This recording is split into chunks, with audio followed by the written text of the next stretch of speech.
সুনানে তিরমিজিতে বর্ণিত হয়েছে, রাসূলুল্লাহ সাল্লাল্লাহু আলাইহি ওয়াসাল্লাম বলেন, মান ক্বালা হিনা ইউসবিহু সালাস মাররাতিন আউযু বিল্লাহিস সামিউল আলিম মিনাশ শাইতানির রাজীম, যে ব্যক্তি সকালবেলা তিনবার পড়বে আউযু বিল্লাহিস সামিউল আলিম মিনাশ শাইতানির রাজীম ওয়া ক্বারাআ সালাস আয়াতিন মিন আখিরি সূরাতিল হাশর, এরপর সূরা হাশরের শেষ 3 আয়াত পড়বে, ওয়াক্কালাল্লাহু বিহি ৭০,০০০ মালাক লাহু ইউসাল্লুনা লাহু।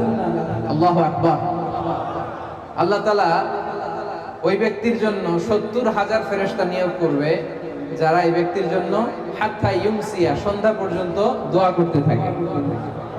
ওয়া ইন মাতা ফি যালিকাল ইয়াউম, আর এটা পরে ওই দিন যদি তার মৃত্যু হয়, মাতা শাহীদান, সে শাহাদাতের মৃত্যু নসিব করবে।